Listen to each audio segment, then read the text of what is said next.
Welcome friends, it is I, LostScarf, and it's time for the Short Smite Beginner Guide to He-Bo, the god of the Yellow River. Also the reason why you don't eat yellow snow. So, He-Bo's coming up right here. We're going to give tips and combos, class and roles, abilities, ideas on what you should purchase on him, and just a lot of ideas on how to play He-Bo for beginners. As always, this is to help just beginners have an easier transition with a god, have a better idea how to play them, or maybe play against them just from the information given here, so they have just a better way with He-Bo. Advanced and expert players, probably nothing here for you, but you can say stuff in the comments if you feel I did not elaborate enough on something here or there for beginners, because I leave a couple things out because I don't want to overload them with the video, because eventually they'll figure it out on their own, eventually. So, let's get going.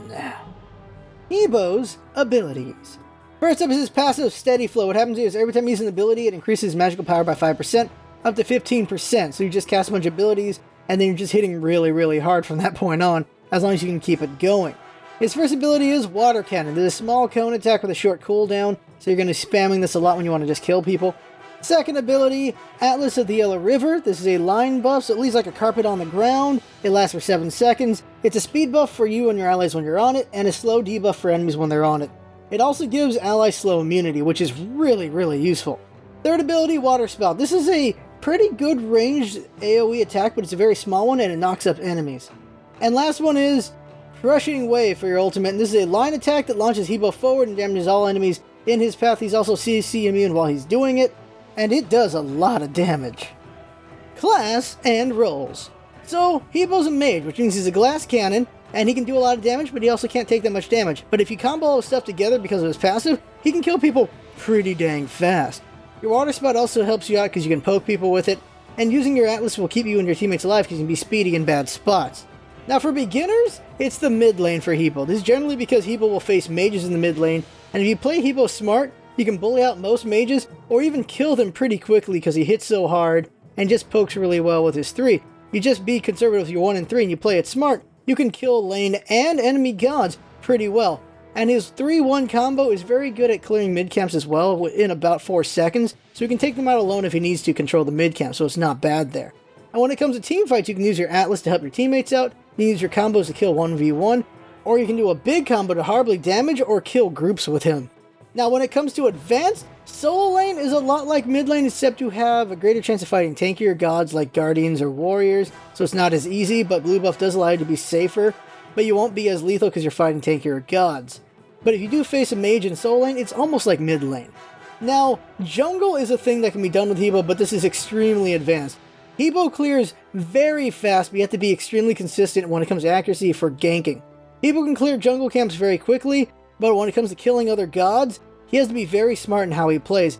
You can knock enemy gods into an advantageous situation for your team with your knock-up. If you knock them up in the right spot, they can get killed horribly by your teammates or by you. But if you're not very accurate with He-Bo's 3, then don't do jungle with him. It is very important to knock the enemy off guard into a bad situation with him so you can get them killed horribly. If you can't do that, don't do this role. Tips and combos. And first up are the tips. And the first one is spam abilities to maximize passive. His passive is so good, you just want to keep spamming more and more and more, so you just keep everything hitting so damn hard. Next tip, bunch minions for Water Cannon to conserve Water Spout. The idea here is you want to bunch them up, the archers and the melee together, close enough so you can hit them all with your Water Cannon, so you don't have to also use your 3 as well with Water Spout. That way you don't have to use as much mana, so you can save up enough to go ahead and kill an enemy god if possible. Next tip, Atlas is great for getting out of bad situations and slowing down for kills. This is just really good there. You're in a bad spot with a lot of slows, you can just get through with the carpet. Or if you have an enemy that you want to slow down to kill, you can also put it under them as well. It's very useful in both ways. Next tip, Water Spout can be used to knock up enemies in the direction you want. This is very key and very important with He-Bo.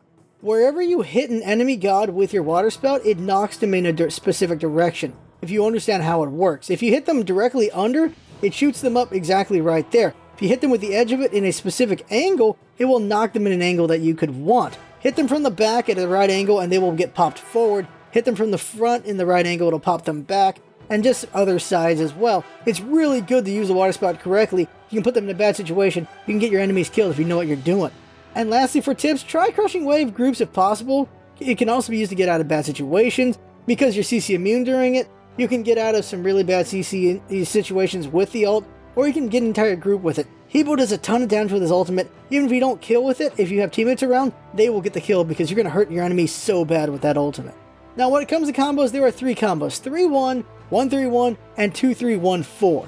Now, 3-1 is just kind of a bread and butter combo. This is a good poking combo. If you hit the enemy with your 3 correctly, knock them forward, you can hit them with water cannon at max range and just hurt them pretty bad there. Other things you can do is you can put out the Atlas prior to the poke so that you have more damage because of passive, but it does use more mana. Now, 1-3-1 is a clearing camp combo, but it can also be used on an enemy god if they're weakened enough, or you can weaken them to a situation where they could get killed later. Because your 1 comes up so quickly, you're able to just water cannon, pop something up, and then water cannon again, almost right off the bat. So it's really good for clearing jungle camps and also really good for beating up enemy gods if you can land your 3 correctly. Now, 2-3-1-4 combo, this is just a simple combo going on here. You put out the Atlas to start your passive, also slow your enemy down if they're close enough. You hit them with the water spout, then you hit them with the water cannon. You've hit them with everything. This is if they're at range where you have to bring them back close to you. And then you hit them with the crushing wave. All that damage should be enough to kill them. If it's not, after crushing wave is done, you should be able to do water cannon again to finish them off because of the cooldown on your 1. Purchases for Hi-Rez. Now, this is really straightforward. He's a very, very glassy god. You can give him some defenses, you can give him some HP if you want, but it really doesn't do enough for him because he just dies so easily. He's more of a kill-or-be-killed god. So you build power, CD, lifesteal, and pen. Lifesteal is the only way to keep you alive during a fight, just so you can kill them before they kill you. That's really about it. He already has short cooldowns on his abilities, but by getting cooldown, it just makes them even shorter and allows you to do your ult every minute. That's what it's really good there for. Being able to ult every minute is just very useful. And also, with full CD, the shortest time on everything is 6 seconds to do all your combo. So every 6 seconds, you're just dealing it out over and over and over again. So your enemies should always be scared of you as long as you're dealing the damage and being accurate with it. Just being full on the cooldown, having a lot of power and pen and lifesteal, allows you to just destroy everyone as long as they don't get you at the same time. If you fight them like 1-on-1 or 2-on-1, you can scramble and cause a lot of trouble. And if they do all come to you as a group, if you have your ultimate, you could hit them all and maybe even turn around and water cannon a couple of them down before they take you out, or your teammates get there in time to save the day, or you get kills while they're there to help you out. Hi-Rez is just capable of tying it up really well despite the fact he's so glassy because of his Atlas. He's just able to scramble because of the slow it does, and he can do a lot of damage because of how fast his cooldowns are. Just gotta play smart and you can wreck really bad.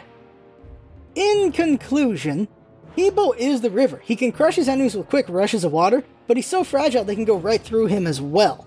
Scramble well with your Atlas, direct enemy movements with water spout, and destroy your enemies with water cannon and crushing wave, and you will make your enemies regret coming near yellow water. Alright, that right there is the guide for Hi-Rez. Hope you found it informative and helpful in playing him. As always, you want to give this to everyone you can so they just have more gods they can enjoy and play. Hi-Rez's a fun god. He's just not an easy god to play, but he is pretty fun to play once you figure him out, and he can cause a lot of trouble very quickly for a lot of people if you know what the hell you're doing. Just gotta master what you're doing, you'll do well with him. So just share it with everyone so that more people can understand Hi-Rez and play better with him. Because the more gods people play and just the more understanding people have, the more fun it is for everyone, in my opinion. Up next is going to be Hel, and that should be a lot of fun. She, of course, is another strong mage who can get killed kind of easily as well, but she can cause a lot of damage as well. And played correctly, she can keep a team alive for like ever. Oh my god, is she great. She has the second strongest heal in the game, and she'll be a lot of fun to go over soon enough. So that right there is the guide. I had a lot of fun making, a lot of fun watching it, and that's all about, isn't it? Having fun. Thanks for coming by, and see you next time.